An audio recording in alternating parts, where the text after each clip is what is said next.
boys and girls. Today we're going to read a book by Seymour Simon that's called Dolphins. And in this book, Seymour Simon is going to be using some detailed explanations that cover many topics. We're also going to see some really bright and lively photographs like this one on our cover.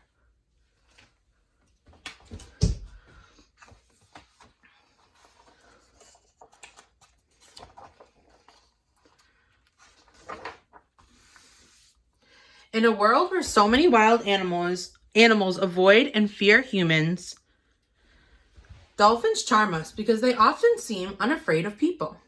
Clever, curious, and mischievous, dolphins love to play and have fun. A dolphin nicknamed Seymour lived in the waters of Solva, South Wales. Seymour seemed to enjoy capsizing canoes and overturning the people in them. He would follow a diver underwater, suddenly appear from behind, and rise up to hit him on the head, knocking off his snorkel and goggles. One bottlenose dolphin, nicknamed Percy, who lived in the coastal waters near Cornwall, England, played with the crab pots that people placed on the sea bottom. He seemed to delight in lifting boat anchors and moving the boats to different spots. There are countless stories of dolphins befriending people and even helping them to survive at sea. Sailors believe that dolphins brought them luck and that it was a bad omen to kill a dolphin. In the past, fisher folk would set dolphins free if they got entangled in their nets.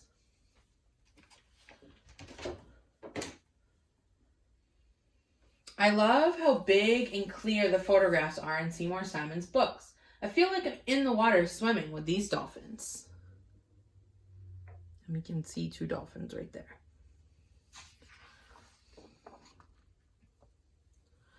Dolphins and porpoises are whales or Cetaceans, the scientific name for whales. Dolphins and porpoises are small toothed whales.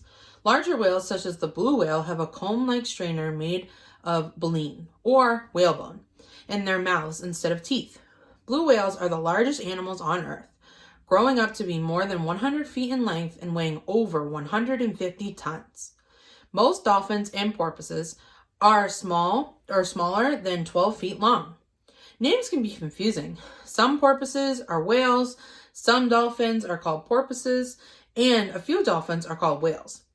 The largest dolphin is the orca, or a killer whale. A male orca can grow to 30 feet in length, much bigger than other dolphins, but much smaller than baleen whales. All whales are mammals. That means that they are warm-blooded, have babies that are born alive, and feed on milk, and have hair or fur on some part of their bodies. Whales live in the water but have lungs. When they come up to the surface, they breathe through air through an opening on top of their heads called a blowhole. When a whale surfaces, it spouts a blow of water vapor. So we can see right here in his picture that that's the blowhole.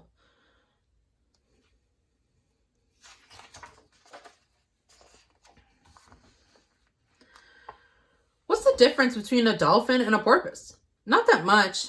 Dolphins and porpoises look and act very much alike. Both have streamlined bodies, tail flukes, and blowholes. Porpoises are usually smaller and rarely longer than 7 feet in length. Most dolphins are not longer than 10 feet. Perhaps the best way to tell dolphins and porpoises apart is by their heads and bodies. Porpoises have smaller heads and lack a beak or snout. The top or dorsal fin on a porpoise is triangular like the dorsal fin of a shark. The dorsal fin of a dolphin is rounded like a wave. A porpoise's teeth are spade-shaped, while a dolphin's teeth are cone-shaped. Dolphins have lean, streamlined bodies. Porpoises often look chubby or chunky by comparison. Porpoises are rarely seen on the surface of the water. Dolphins often swim on or just below the surface, riding the bow waves of fishing boats. Dolphins also show less fear of humans than porpoises do. Think about what you heard on this page. Is this photograph of a dolphin or a porpoise? How can you tell?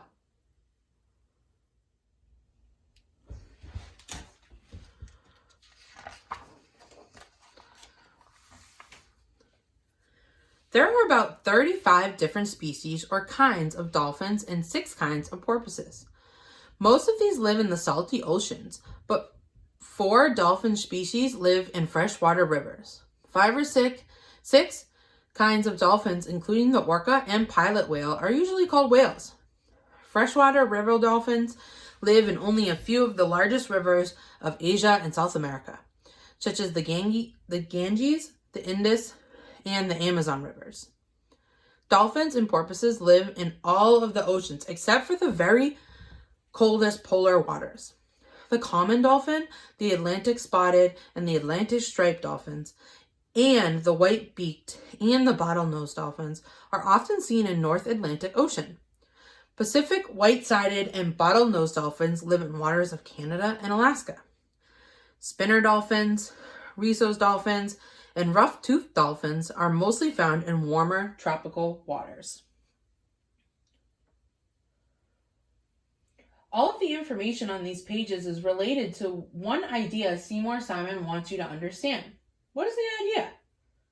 Remember, the authors of nonfiction often organize information about the topic so you can understand and remember it better. And we can see that there's a picture right here, and there's also another larger picture right here.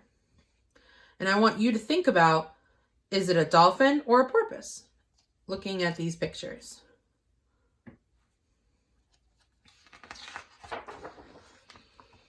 Dolphins live and feed in large family groups where warm and cold currents meet and the waters are rich in food and nutrients. Dolphins may travel hundreds of miles in search of a variety of fish, squid, and shrimp. Despite their sharp teeth, dolphins don't chew their food. They use their teeth for grabbing and holding prey. Dolphins usually swallow fish whole. Some dolphins feed at night, while others feed during the day. A group of bottlenose dolphins, called a pod, often works together to catch fish. In open waters, the dolphins encircle a school of fish and herd them into a small area. Then the dolphins take turns charging through the midst of the school to feed. Dolphins sometimes use their tail flukes to bat larger fish into the air, stunning them so that they're easier to catch. Other times, dolphins herd schools of fish towards shore to trap them in shallow water where they can't get away. And you can see that this dolphin has a fish in its mouth right there.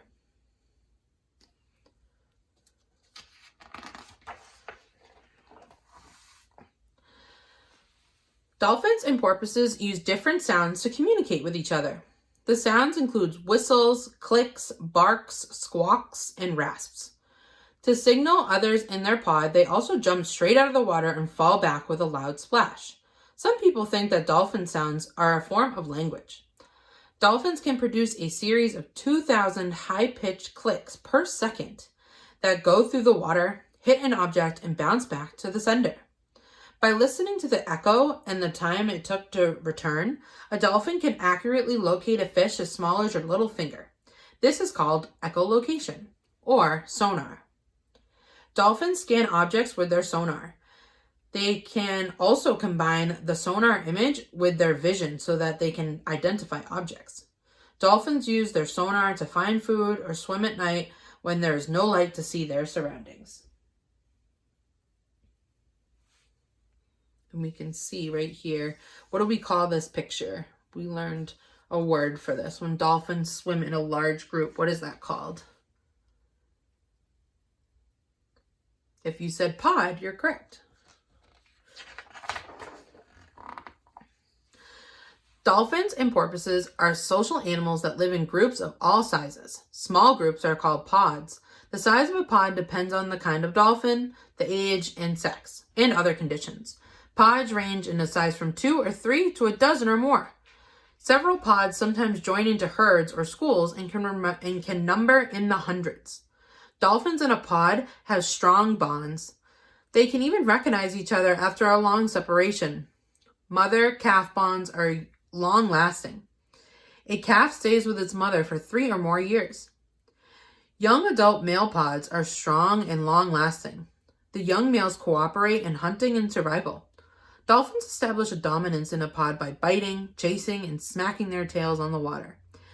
They scratch each other with their teeth and leave tooth marks. Dolphins also use bubble clouds from their blowholes to show their place of power in the pod.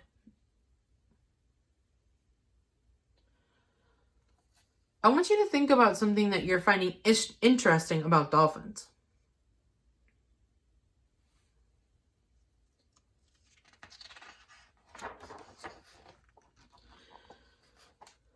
Dolphin mothers give birth to a single calf just below the surface of the water. The baby dolphin nurses underwater from its mother but has to come to the surface to breathe. At birth, a baby dolphin weighs 30 to 50 pounds and is 35 to 50 inches long. A calf will nurse for about a year and a half. Babies are toothless at birth but start to grow teeth in a few weeks. When it is about 4 months old, a baby starts to eat fish but continues to nurse as well. Dolphin mothers are very protective of their babies. A young dolphin can easily stray from the pod and get lost or attacked by sharks if it is not constantly watched. A mother often raises her calf with the help of other female dolphins in the pod called aunties. When the mother is resting, the aunties act as babysitters, swimming around the calf in protective circles. The close contact between the calf and the other dolphins help the youngster learn how to fish and swim and communicate with and live with other dolphins, with others in the pod.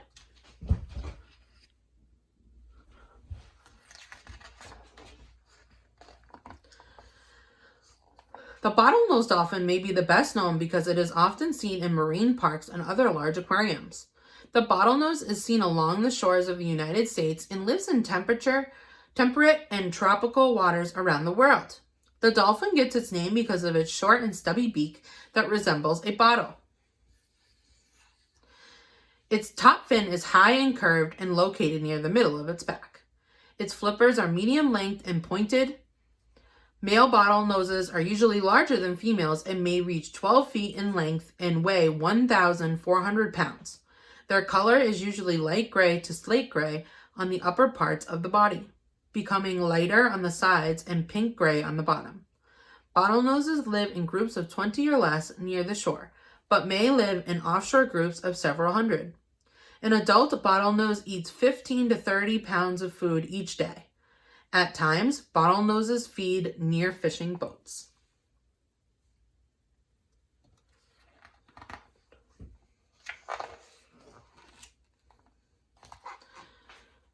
Swimming at speeds of over 30 miles per hour and often riding the bow waves of boats, Dall's porpoise is fast-moving dolphin, or porpoise.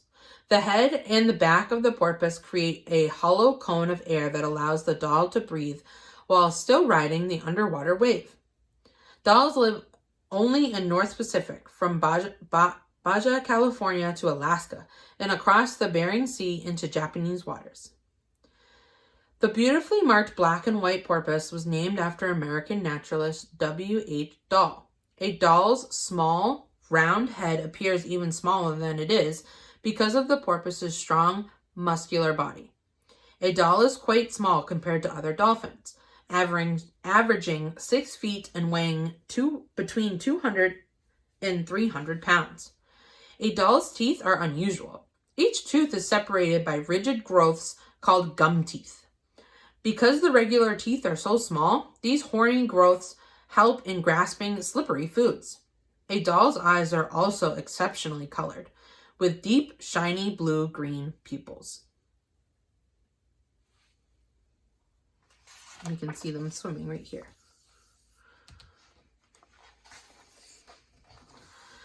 The Amazon River dolphin, or boto, is one of the few dolphins that live in freshwater. Botos live throughout the Amazon and the Orinoco River basins in South America. Amazon River peoples rarely hunted river dolphins. They feared that harming a boto would cause their children to be born with a disease in which the skull remains open like the blowhole of a dolphin. A boto is born with dark gray skin. As the boto grows older, its skin begins to turn bright pink. Botos have long beaks with many stiff hairs. Scientists think that botos' hairs are used as feelers to help them navigate in the muddy river waters. Botos, like most dolphins, can change the shape of their melons, an organ in their head that scientists believe provides a means of focusing the sounds used in echolocation.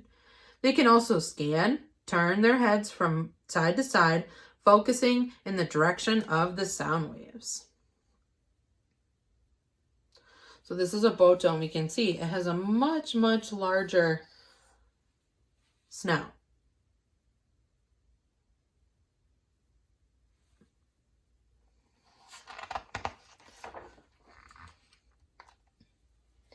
Orca, or killer whales, are the largest dolphins in the world. An orca's back and sides are jet black, and it has gleaming white underbelly and a white oval spot above each eye.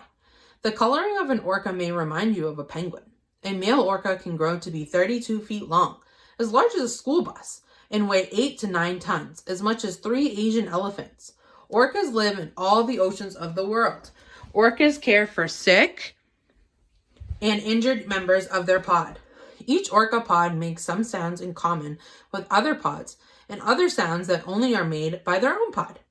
Orcas live and hunt in pods of several females, calves, juveniles, and 1 or more males. Sometimes they are called the wolves of the seas.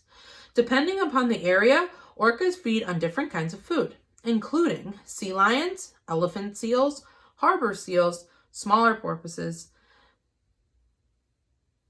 penguins, small as well as larger whales, and fish, including sharks. Orcas do not attack people in the wild. We can see an orca right here.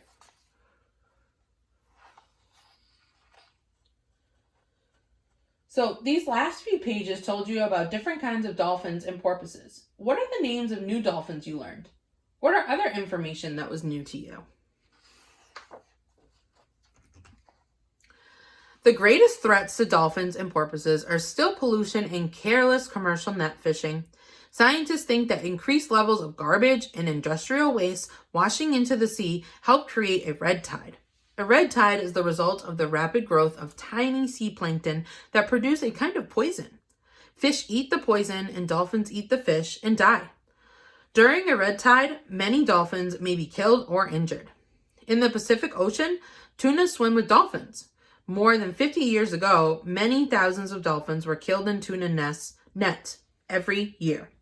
Today, different kinds of tuna nets and careful fishing boat captains have reduced the number of dolphins killed to a few thousand, and divers and sailors release any dolphins caught in the nets. People are the greatest threat to dolphins, but people can also help dolphins the most. If people buy tuna that is labeled dolphin safe on the can, then commercial tuna fishermen will only use safety nets that don't accidentally ensnare dolphins. The United States Congress passed the Marine Mammal Protection Act to protect whales, dolphins, and porpoises. Here are some things we can all do to help dolphins. Put beach litter into a trash container.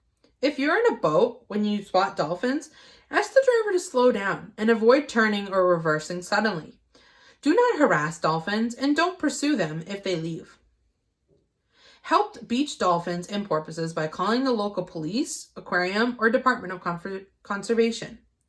Write letters to government officials asking them to strengthen the protection of animals. Seymour Simon ended this book by listing ways you can help dolphins. Let's talk about why it might be important for an author to do this. The end. And we can see in the back of his book, he has lots of other nonfiction texts